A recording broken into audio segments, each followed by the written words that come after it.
그 크신 하나님의 사랑 말로 다여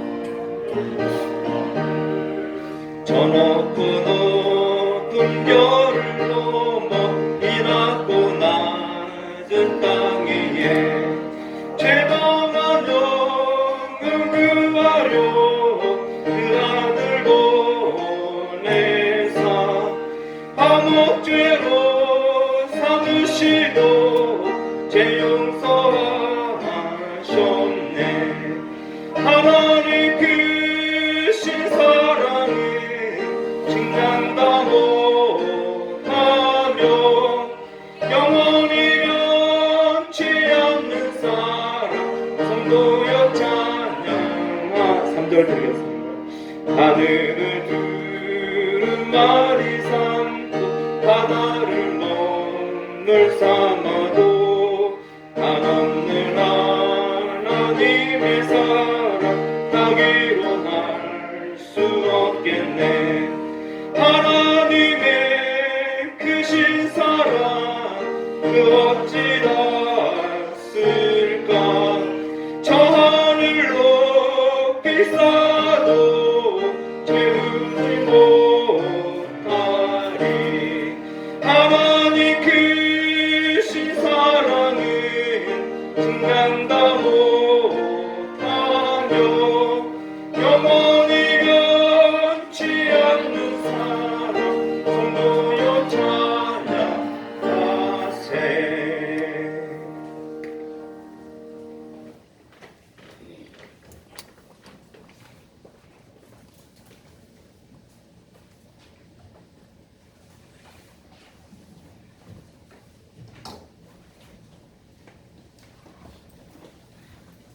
예배 시간이 됐습니다. 묵상 기도 드림으로 주일 오전 예배 시작하겠습니다. 안내 당부는 예배 시간 중이라도 뒤쪽에서 좀 안내해 주시기 바랍니다.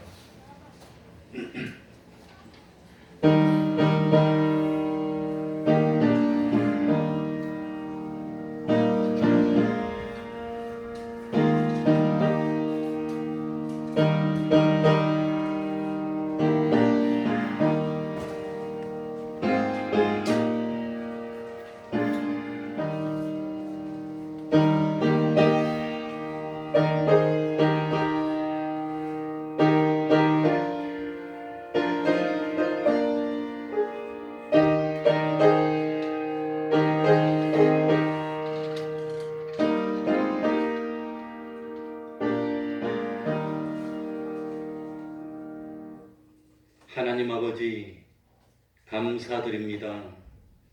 참 여러 가지로 힘들고 어렵지만 하나님 앞에 나와 주의를 거룩히 지킬 수 있는 은혜 베풀어 주시고 하나님의 백성된 도리를 다하며 참 예배드리게 하여 주시니 감사드립니다. 우리 인간은 부족하고 연약합니다. 아무리 조심하고 조심하더라도 하나님이 도와주시지 않으면 도무지 참 병을 막을 수도 없고 고칠 수도 없을 줄 압니다. 하나님 아버지 은총 내려주셔서 이 땅의 치료의 광선을 발하여 주시고 모든 질병들을 물리치고 의심하는 병도 물리치고 그리고 하나님을 만홀히 여기는 그런 병도 다 물리치고 진실로 몸도 건강하고 마음도 건강하고 또 하나님을 믿는 믿음도 건강한 믿음이 되어서 기적 같은 축복으로 세상을 살아나가는 저희들이 될 수 있도록 하여 주옵소서. 하나님 아버지 우리 태평동교회가 진실로 참 하나님을 믿는 그 믿음으로 우리 하나님을 기쁘시게 하는 교회 되게 하여 주시고 치우치지 않는 그 믿음 가지게 하여 주시고 기적과 축복이 나타나는 참 교회가 될 수 있도록 하여 주옵소서. 여러 가지로 어렵지만 굳건히 믿음 지키고 흔들리지 않도록 하여 주옵소서.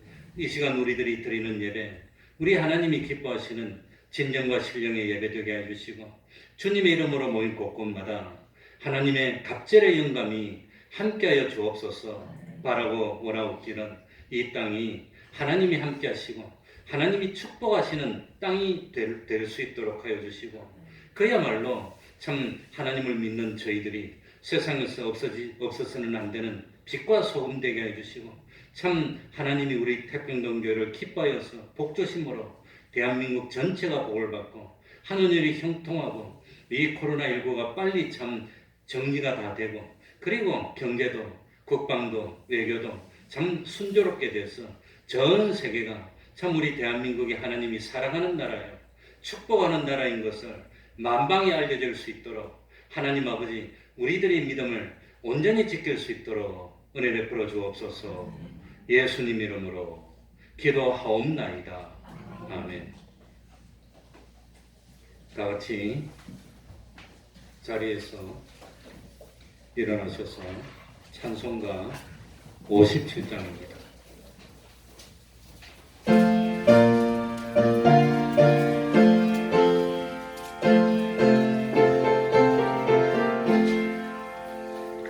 즐겁게 안식할라 반갑고 좋은 날 내 마음을 경쾌하니 즐겁고 기쁜 날 이 날에 천한 만민 다 보답해서 참되신 삼위일체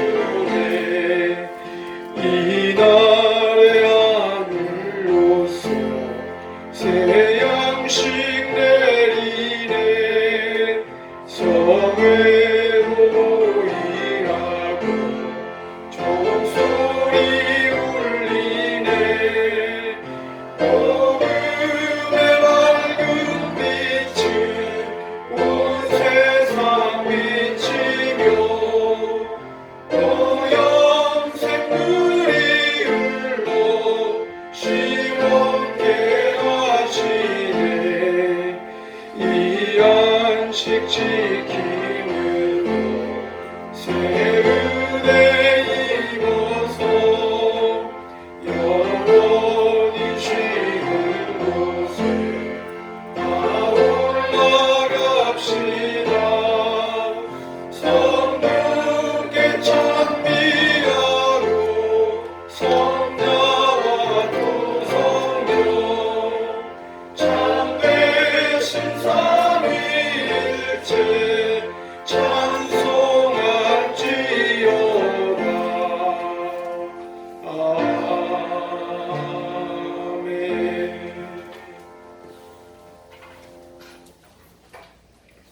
사도신경으로 신앙 고백하겠습니다.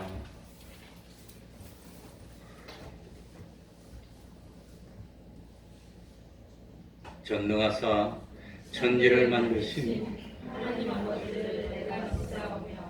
그 그리스도를 믿사오니 이는 성령으로 잉태하사 빌라도에게 고난을 받으사 십자가에 못 박혀 죽으시고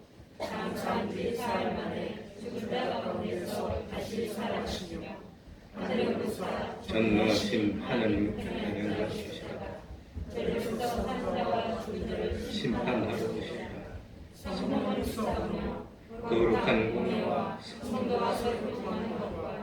죄를 사하여 주시는 것과 몸이 다시 사는 것과 영원히 사는 것을 믿사옵나이다. 아멘.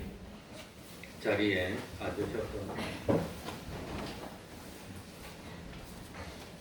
찬송가 140 이제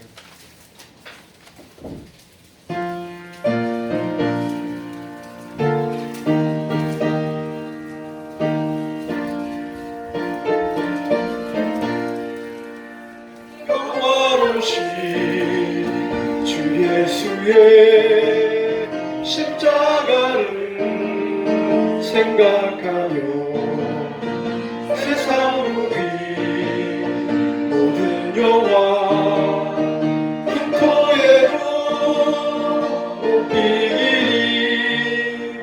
오 갈고리 오 갈고리 주 예수 나를 위하여 십자가에 돌아가신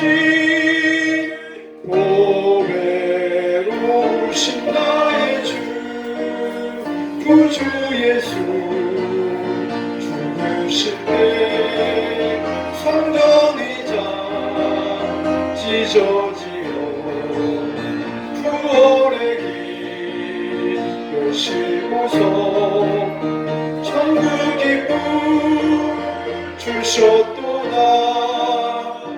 오 갈보리 오 갈보리 주 예수 나를 위하여 십자가에 돌아가신 오매로우신 나의 주 구주 예수 갈보리에 흘린 피와 그 물로서 나의 몸과 영혼까지 구속하여 주셨도다.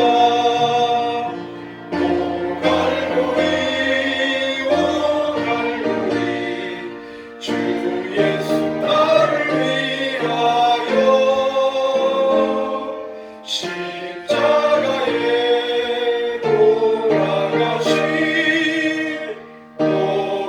오매로우신 나의 주 구주 예수 나를 위해 십자가에 죽었으니 그 사랑에 감격하여 이 몸 주께 드립니다.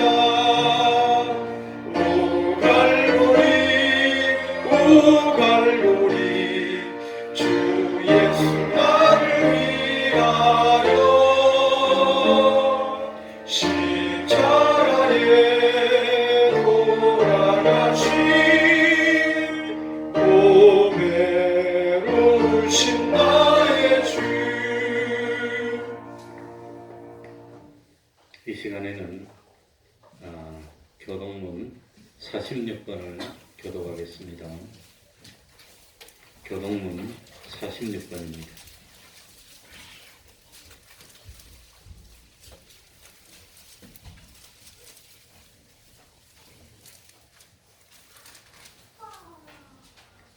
교동문 46번입니다. 교독하겠습니다. 너희는 마음에 근심하지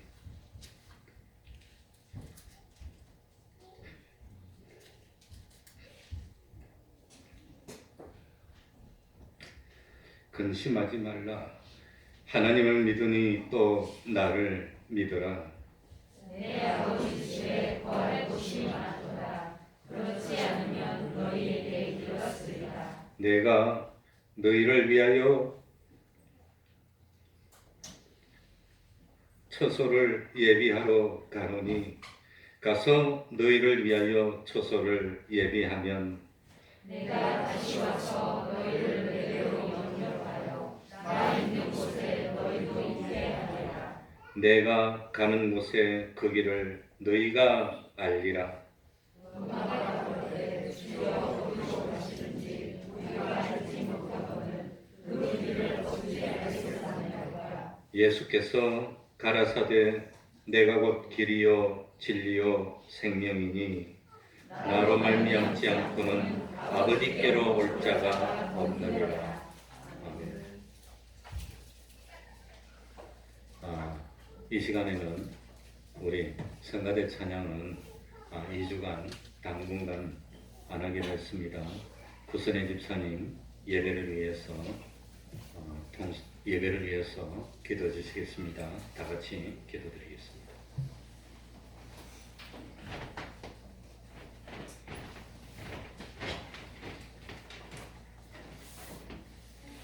자, 기도하겠습니다.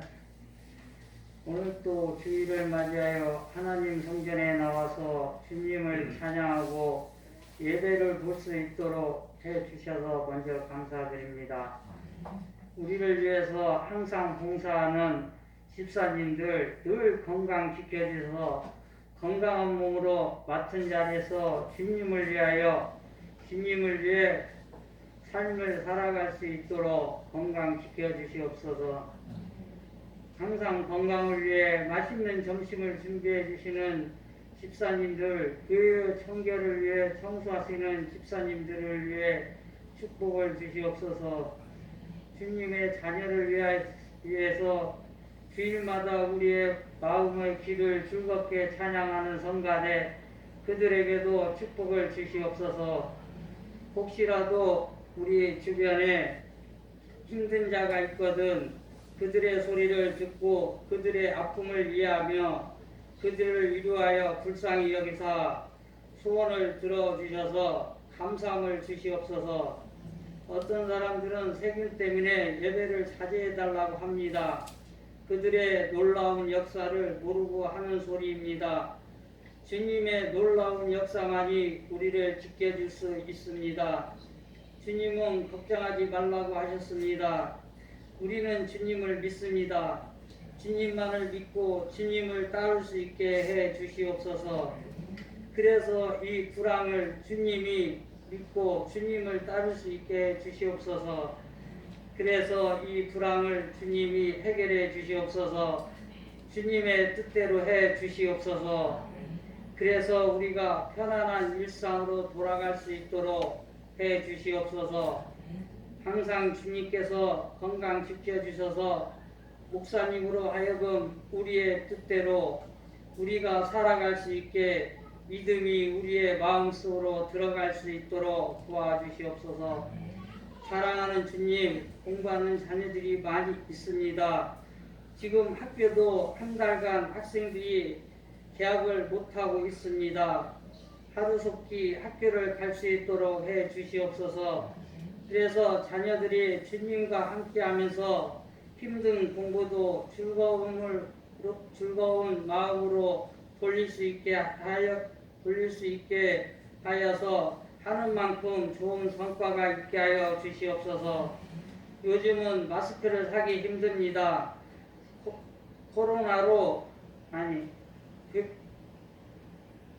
고루고루 돌아갈 수 있게 해 주시옵소서. 주님의 지혜가 필요합니다.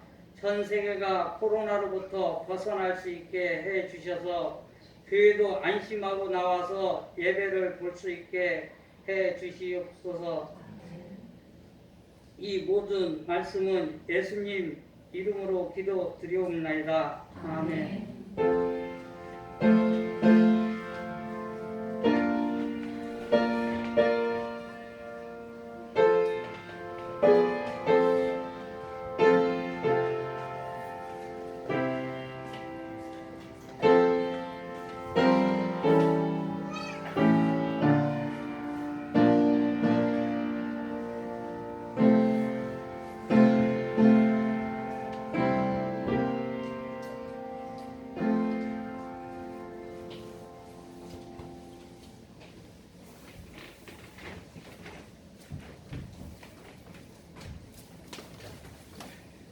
하나님의 말씀 마태복음 1장 1절입니다.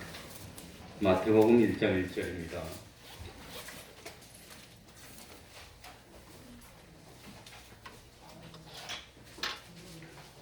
혹시 제가 주일날 기도할 때마다 주일 지키게 해주셔서 감사합니다 하고 기도했는데 그걸 눈치채신 분은 채실 겁니다. 주일 지키는 게 저한테는 그렇게 힘들었는데 지금 또 그런 계절이 왔습니다. 제가 읽겠습니다. 아브라함과 다윗의 자손 예수 그리스도의 세계라. 아브라함이 이삭을 낳고 이삭은 야곱을 낳고 야곱은 유다와 그의 형제를 낳고 유다는 다말에게서 베레스와 세라를 낳고 베레스는 헤스론을 낳고 헤스론은 람을 낳고 람은 아미다답을 낳고 아미다답은 나손을 낳고 나손은 살몬을 낳고 살몬은 라합에게서 보아스를 낳고 보아스는 룻에게서 오벳을 낳고 오벳은 이새를 낳고 이새는 다윗 왕을 낳으니라. 아멘. 17절까지 읽어야 되는데 그냥 편의상 시간상 여기까지만 읽었습니다. 그래, 그전에는 주일 지키는 것이 그렇게 힘든 건지 몰랐을 겁니다. 저는 그전에도 그렇게 힘들었습니다. 그래, 저는 이번에 이제 며칠 있으면 만 60입니다. 60인데 그 참 주의를 어기지 않고 지켜왔는데 심지어 수학여행 갈 때도 지켰고 빠지고 뭐 취직 시험 쳐가지고 사실은 저는 뭐 그 대학 졸업할 때 그때 뭐 특례로 대기업에 합격했는데 그때 대기업 공채를 옛날에는 공채를 했어요. 1차 공채, 2차 공채하는 날이 주일날입니다. 그날 우리는 시험 치지 않고 모여서 신체 검사하고 공작 견학하고 그러는데 오면 합격이고 안 오면 불합격입니다. 주일날 제가 당연히 안 갔습니다. 그러면서도 주일 지켰 직장을 포기하고 주일 지켰습니다. 이래 주일 지켰는데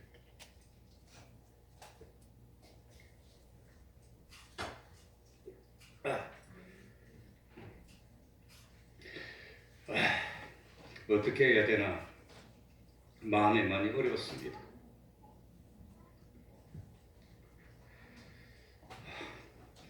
고민을 많이 했더니 코가 흘었어요. 저는 뭐 어머니도 그러는데 그래도 잘못하면 우리 때문에 사회가 다 피해를 입어도 안 되는데 하나님 어떡합니까? 그래도 뭐 참 주일 지키는 건 계명이니까 지키기로 했습니다.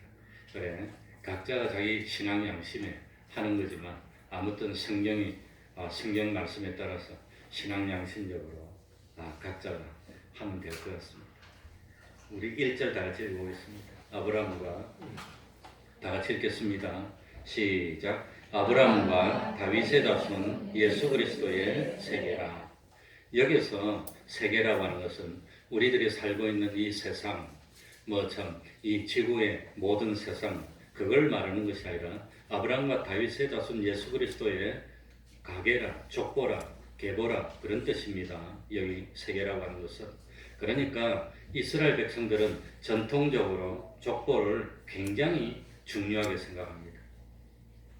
이스라엘 백성들이 출애굽해서 가나안 땅에 정착했을 때 그때 땅을 받을 때도 계보대로 그러니까 아무데나 마음대로 그 땅을 차지할 수 있는 것이 아니고 힘세다고 하는 것도 아니고 제비를 뽑아서 지파별로 나누어서 땅을 기업으로 줬습니다. 우리 대한민국에도 어떤 마을에는 가면 같은 성만 살고 있는 거 있는데 그게 성경에서 나온 겁니다. 그 마을에는 같은 지파만 고지파만 그대로 사는 거. 그리고 그 지파가 사는 땅은 영원토록 그냥 이스라엘이 있는 한 계속 이어지는 겁니다. 1000년이고 2000년이고. 그러니까 이거 참 이스라엘 사람들은 그 지파라는 것이 얼마나 귀중한지 룻기를 보면은 다른 사람의 손에 넘어간 그 기업도 땅도 나중에 그 권속들이 친한 인척들이 되물고 다시 찾아와서 자기 지파의 땅으로 영원토록 물릴 수 있도록 그렇게 만들었다는 사실을 우리들이 알고 있습니다. 그러니까 그 참 가계 족보에 대한 그런 정확한 지식이 이스라엘 사회에 얼마나 중요한 것인가 하는 걸 알 수가 있습니다. 그리고 특별히 이스라엘 12지파 중에서 땅을 받지 못한 지파가 있는데 어떤 지파지요? 레위 지파입니다. 그 레위 지파는 하나님을 섬기는 일에 전념해야 되는 그런 지파였습니다. 그런데 레위 지파에 있어서도 족보가 얼마나 중요했는지 바벨론 포로 생활을 마치고 70년 만에 이스라엘로 돌아왔을 때 몇몇 사람들이 자기들은 제사장의 후손이라고 제사장을 역할을 맡겠다고 주장을 했습니다. 그런데 족보에 찾아보니까 그 족보에 자기 그 이름들이 나오질 않는 겁니다. 자기 할아버지 누구고 정조 할아버지 누구고 그 이름을 대니까 족보책이 없는 거예요.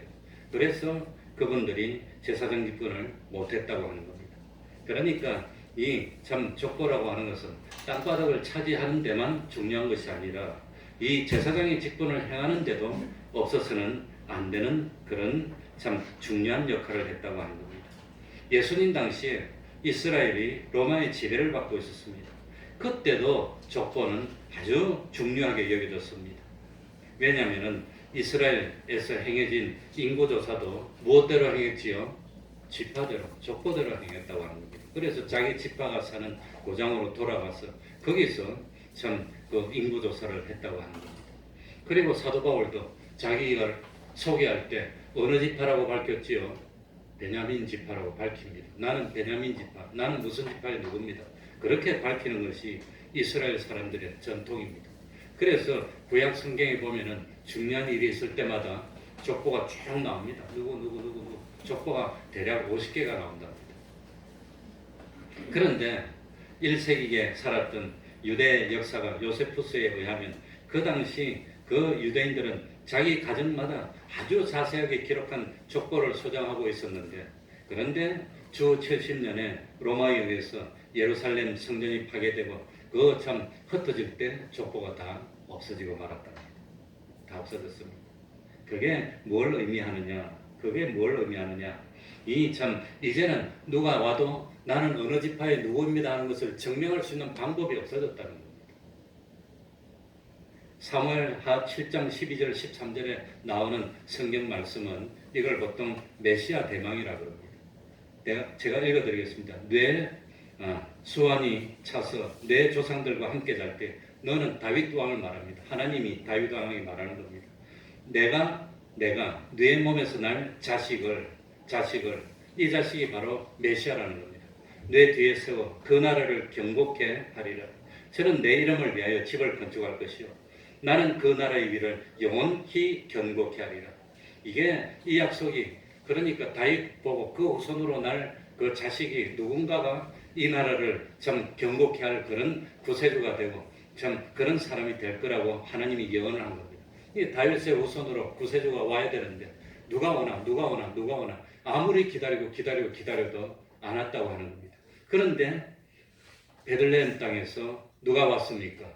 예수님이 오셨다는 겁니다. 그래서 예수님을 소개할 때마다 누구의 자손으로? 다윗의 자손으로 소개합니다. 그런데 그 예수님은, 그러니까 마태복음은 이 족보를 쭉 대면서 다윗의 자손임을 증거하고 있다는 겁니다. 그런데 지금은 이제 족보가 없어졌습니다. 이스라엘 백성들은 그 참 메시아를 인정하지 않습니다. 그런데 지금도 메시아를 기다리고 있습니다. 기다리는데 지금 메시아가 오면은 다윗의 자손인 것을 증명할 수 있는 방법이 없다는 거예요. 족보가 다 없어졌어요. 그런데도 불구하고 참 하나님은 예수님이 다윗의 자손으로 왔으니까 이제는 족보가 필요 없다고 없애버린 겁니다. 예수님만이 다윗의 자손으로 오신 메시아 그리스도로 입증될 수 있는 유일한 분이라는 것을 가르쳐주고 있습니다. 신약 성경에는 복음서가 4개가 있습니다. 모든 복음서는 예수님의 전기입니다. 예수님의 전기. 그런데 참 예수님의 전기인데 이 복음서마다 이 특징이 다르다고 하는 겁니다. 예를 들어서 예수님이 메시아입니다. 예수님이 구세주입니다 하는 것은 분명한 사실인데 마태복음은 예수님을 왕으로 표현합니다. 왕으로. 마가복음은 예수님을 메시아적 왕, 메시아적 종으로 표현합니다. 그 메시아 더 서번트 그럽니다. 어쨌든지 종으로 표현합니다. 그리고 누가복음은 예수님의 인성을 강조하고 요한복음은 예수님이 뭘 강조할까요? 신성을 강조한다는 겁니다. 재미있습니다. 어떻게 이래 했을까? 참 재미. 그래서 마태복음 1장 1절에 보면 우리 읽었지만 아브라함과 다윗의 자손 예수 그리스도의 세계라 했습니다. 그러니까 예수 그리스도의 족보를 소개하면서 누구의 자손이라고 소개하느냐면 아브라함의 자손이고 예수님의 조상들이 얼마나 많습니까? 그 중에 아브라함의 자손이고 다윗의 자손이고 아브라함은 누굽니까? 열왕의 왕입니다. 모든 왕의 조상입니다. 믿음의 조상인과 동시에. 그래서 창세기 17장 6절에 보면 나라들이 4개로 쫓아서 일어나며 열왕이 4개로 쫓아서 나리라. 그러니까 아브라함은 믿음의 조상인 동시에 왕들의 조상입니다. 그리고 이 마태복음 1장 1절부터 17절까지 모든 예수님의 후손들을 쭉 다 표현하고 있는데 왕이라고 표현한 사람은 딱 한 사람입니다. 전부 다 누구. 사실은 다윗의 후손을 딱 표현하면 다 그 사람들이 왕들입니다. 이스라엘 왕들인데 다윗 왕 이새는 다윗 왕을 낳으리라. 왕이라는 칭호를 다윗에게만 붙였습니다. 다윗이 그러니까 왕을 상징한다는 그런 뜻입니다. 그러니까 예수님은 열왕의 조상인 아브라함의 자손이고 그리고 만왕의 왕인 다윗의 자손으로 오셨다는 겁니다. 그래서 이 뭡니까? 사무엘하 7장 12절 13절에 나오는 메시아 대망, 그 자손이 바로 예수님임을 증명하고 있다고 하는 겁니다. 마가복음에는 족보가 안 나옵니다. 왜 안 나올까요? 마가복음에는 왜 예수님의 족보가 안 나올까요? 이건 뭐 퀴즈 내가지고 상 하나 줘야 됩니다. 마치 와서 또 상 안 준다고 뭐라 했어서. 마가복음에는 왜 예수님의 족보가 안 나오느냐? 마가복음은 예수님의 누구를 강조했댔죠? 무엇을? 종. 메시아는 메시아지만 종으로 오신 예수님을 종으로 묘사하기 때문에 종은 족보가 필요 없는 겁니다. 종은. 그래서 마가복음에는 예수님의 족보가 없다고 하는 겁니다. 누가복음에는 예수님의 족보가 3장에 나오는데 누가복음은 뭘 강조한다고 그랬지요? 인성을 강조합니다. 그래서 마태복음의 족보는 위에서부터 내려옵니다. 이 누가복음의 족보는 밑에서부터 올라갑니다. 상향식입니다. 마태복음의 족보는 예수님의 육신의 법적인 부친인 요셉, 예수님의 아버지, 목소의 요셉의 집안의 족보고, 누가복음은 예수님의 어머니, 모친 마리아의 족보입니다. 그리고 누가복음은 뭡니까? 어쨌든지 밑에서도 쭉쭉 올라가서 마지막엔 아담이고, 아담은 창조주가 하나님이니까 하나님이시라. 그래서 마가복음은 예수님의 인성을 강조하고, 요한복음은 공간복음이 아닙니다. 희한합니다. 그래서 이 요한복음은 예수님의 족보가 없습니다. 왜 요한복음은 예수님의 족보가 없을까요? 예수님의 예수님은 누구의 아들 그게 없습니다. 요한복음은 그게 다 필요 없습니다. 요한복음에는 특별히 예수님의 어머니는 누구고 아버지는 누구고 어린 시절에는 뭐고 그게 하나도 안 나옵니다. 마리아로 성령이 잉태돼서 그게 안 나옵니다. 왜 안 나올까요? 예수님은 누구시니까? 하나님이시니까. 족보가 필요 없는 거예요. 그 예수님의 신성을. 그래서 이 요한복음 1장 1절은 태초에 말씀이 계시니라. 예수님은 태초부터 계셨다는 겁니다. 이 말씀은 하나님과 함께 계셨으니 말씀은 곧 하나님이시라. 그러니까 예수님이 하나님이시니까 족보가 필요 없는 겁니다. 그런 것 이렇게 뜯어보면 그렇게 재미있습니다. 희한합니다. 어떻게 이렇게 맞추었을까? 그래서 참 마태복음은 예수님의 왕 되심을, 마가복음은 예수님의 누구 되심을, 종 되심을, 누가복음은 예수님의 인성을, 요한복음은 예수님의 신성을 어떻게 이렇게 골고루 다 강조하면서 성경을 하나님이 기록하게 해주셨으니까 언론하고 짜고 해도 이렇게 안 될 것 같아요. 1500년 전에. 아니지. 그러니까 2000년 전에. 그러니까 오늘 읽은 마태복음은 예수님을 누구로 강조한다 했죠? 왕으로 강조합니다. 그런데 마태복음을 쭉 읽어보면 예수님이 왕이기는 왕인데 이 세 가지로 강조하고 있습니다. 첫 번째는 예수님이 왕으로 오셨습니다 하는 걸 강조하는 겁니다. 그래서 마태복음 1장은 족보를 통해서 예수님의 왕 되심을 설명하고 있습니다. 마태복음 2장은 동방박사를 통해서 예수님이 유대인의 왕으로 탄생하셨음을 증거하고 있습니다. 마태복음 3장에는 이 예수님의 참 길잡이인 세례 요한이 참 왕 되신 예수님의 나라가 가까워졌음을 선포했습니다. 마태복음 4장에는 마귀가 예수님을 시험하면서 천하만국의 권세를 주겠다고, 왕이 되게 해주겠다고 그랬지만 예수님은 그걸 거절했습니다. 마귀한테 받아서 왕이 되는 것이 아니라 하나님으로부터 권세를 받아서 왕이 됐기 때문에 너가 주는 것은 거절하겠다 그랬다고 하는 겁니다. 그리고 마태복음 5장부터 7장은 왕이신 예수님께서 왕의 백성들에게 어떻게 살아야 되느냐 하는 걸 가르친 내용이 나옵니다. 그리고 마태복음 8장부터는 예수님이 자기 자신이 왕이심을 뭘 통해서 증명했지요? 초자연적인 능력. 그러니까 우리가 가끔 영화에 보면 헤라클레스가 왕이라 그러면서 제우스의 아들로 나오면서 능력을 발휘하는데 그것처럼 예수님이 물로 포도주를 만들고 바다를 걷기도 하고 오병이의 기적을 베풀면서 죽은 사람을 살면서 내가 왕이다, 하나님의 아들이라는 걸 증명했다고 하는 겁니다. 그리고 마태복음 13장에는 하늘나라의 비유, 참 이 왕의 나라의 비유를 통해서 예수님이 왕이심을 말합니다. 마태복음 21장에는 예수님은 왕의 모습으로 예루살렘에 입성합니다. 그리고 무리들은 예수님을 다윗의 자손, 왕으로 오신 자손이라고 칭송합니다. 마태복음 22장에는 혼인잔치에 비유해서 예수님 자신을 왕의 아들로 나타냅니다. 그리고 마태복음 26장에서는 예수님은 베드로에게 자신이 하늘나라의 참 천사들을 다스릴 권세가 있는 줄로 알라고 하면서 왕이심을 나타내고, 마태복음 27장은 참 예수님이 십자가에 달렸을 때도 그 명패를 유대인의 왕이라고 씁니다. 왕으로 오셨다고 하는 겁니다. 그리고 마지막에 마태복음 28장은 예수님이 하늘과 땅의 모든 권세를 가지고 있다 했습니다. 누구라 말이지요? 왕이라는 뜻입니다. 그런데 예수님이 왕이기는 왕인데, 세상의 주인이고 세상의 왕인데 자기 백성들이 왕이 되신 예수님을 영접했습니까? 배척했습니까? 배척했다는 거예요. 그래서 마태복음은 예수님이 왕이심을 강조하면서도 배척받았다는 것을 그렇게 강조하고 있습니다. 그래서 이 예수님이 배척받았다는 내용은 마태복음 전체에 다 퍼져 있습니다. 예수님은 잉태될 때부터 참 자기 남편 요셉에 의해서 참 배척을 당할 그런 처지에 놓여 있었습니다. 예수님은 태어나자마자 헤롯 왕에 의해서 생명을 위협받습니다. 그래서 예수님의 부모님은 예수님과 함께 애국으로 피했습니다. 예수님의 참 길을 예비했던 세례 요한은 옥에 갇히면서 목뱀을 당하면서 예수님을 증거했던 사람이 핍박을 받음으로 배척받는 모습을 보입니다.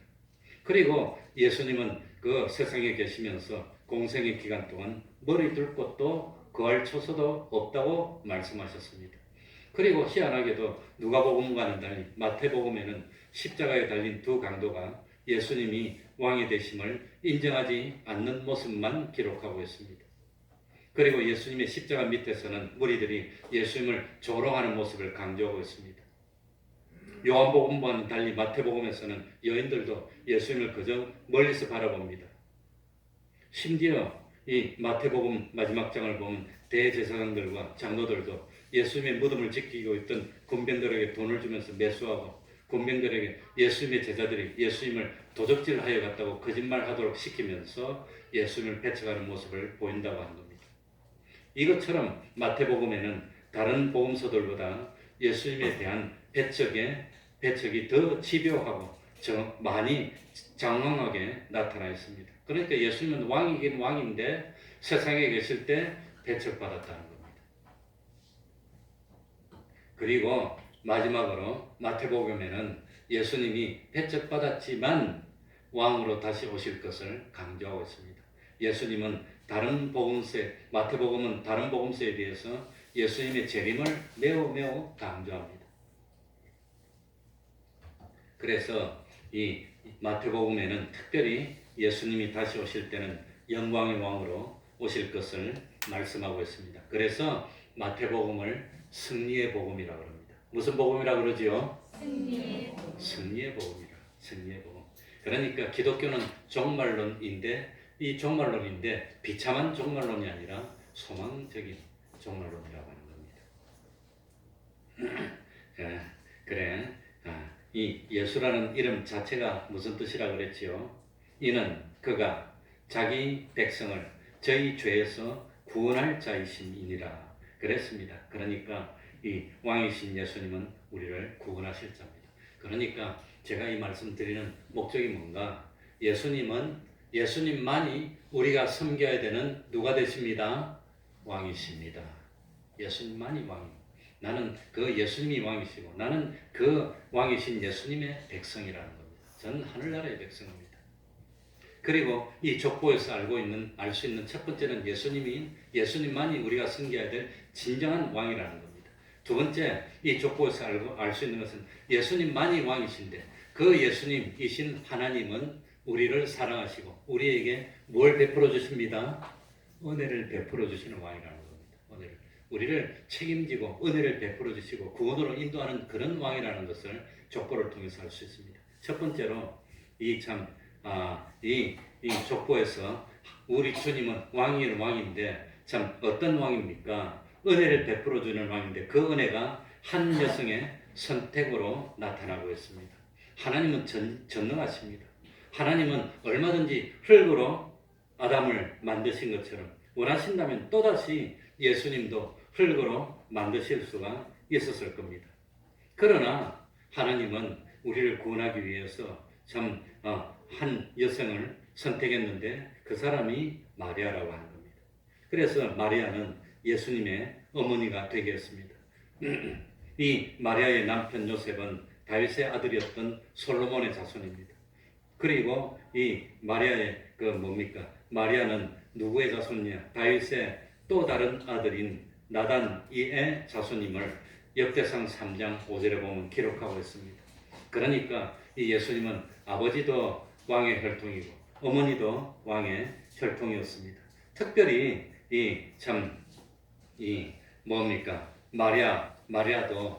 마리아도 예수님의 어머니였던 마리아는 특별한 존재인가? 아주 뭐 특수한 존재인가? 그게 아니라 우리와 똑같은 죄인에 불과하다는 겁니다. 그래서 누가복음 1장 38절에 보면은 천사가 마리아에 나타났을 때 뭐라고 표현하느냐? 은혜를 받은 자예요. 마리아에게도 뭐가 필요하단 말이죠? 은혜는 뭘 은혜라고 그러지요? 자격이 없는 존재에게 하나님이 베풀어 주시는 호의를 은혜라고 하는 겁니다.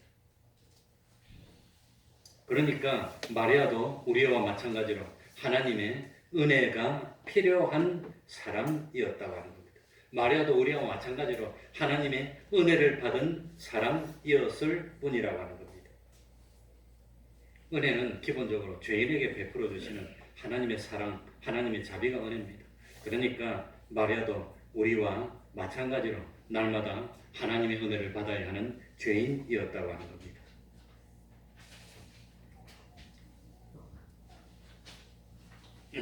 시골에 살았던 무명의 여인이었던 마리아가 그렇게 거룩하게 예수님의 어머니가 된 것은 전적으로 하나님의 뭐였단 말이죠? 은혜입니다. 특수하게 죄도 없고 그런 존재가 아닙니다. 그래서 마리아도 예수님처럼 동정녀의 몸에서 태어났다. 마리아는 죄가 없는 사람이다. 마리아는 동정녀의 몸을 평생 그대로 지니고 살다가 죽지 않고 하늘나라로 승천했다. 그리고 하나님과 우리 사이의 중보자는 예수님뿐이 아니라 마리아도 중보자다 하는 것은 전부 다 비성경적이고 옳지 않은 주장이라는 걸 알아야 됩니다. 특별히 마태복음을 읽어보면은 마리아를 높이지 않았습니다. 마태복음 12장 46절 56절 그리고 50절 누가복음 11장 27절 28절에 보면 이 사람들이 예수님의 어머니 마리아나 예수님의 형제들을 특별히 구별하고 높이려고 했을 때 높이지 못하게 했다는 걸 알 수가 있습니다. 오히려 하나님의 뜻대로 하나님의 말씀을 듣고 지키는 그것이 중요하다고 주님이 말씀했습니다. 그러니까 이 성경은 예수님의 어머니라고 해서 예수님의 가족이라고 해서 특별히 높이지 않았다는 걸 알 수 있습니다. 그분들도 우리와 똑같은 죄인일 뿐입니다. 주님의 은혜가 아니면 구원을 받지 못하는 죄인이라고 합니다. 그러니까 이 족보를 통해서 왕이신 예수님이 우리에게 은혜를 베풀어 주시고 마리아 같은 이름도 없고 참 많이 배우지도 못했고 이거 뭐 부유하지도 못했던 그런 사람이지만 최고로 영광스러운 위치에 갈 수 있다는 것을 깨우쳐 주신다고 합니다. 두 번째로 이 하나님의 은혜를 어디서 알 수 있느냐? 두 사람의 삶에서 알 수 있습니다. 1절에 보면 아브라함과 누가 나오지요? 다윗이 나옵니다. 그 아브라함과 다윗은 특별한 존재입니까? 어떻게 해서 그렇게 참 이 왕들의 조상이 되고 이 뭐 참 이 다윗과 같은 왕이 됐습니까? 그런데 알고 보면 아브라함도 다윗도 오늘날 예수 믿고 부족한 우리와 똑같은 사람이었다는 겁니다. 아브라함은 비겁하게도 두 번씩이나 자기 아내 사라를 누구라고 속였습니까? 노이라고 속였습니다. 노이라고 속였습니다. 그래 한 번은 애굽 왕 바로 앞에서 속였고 또 한 번은 그 그랄 왕 아비멜렉 앞에서 속였다고 하는 겁니다. 그뿐만 아니라 아브라함은 하나님의 약속을 믿음으로 기다리지를 못합니다.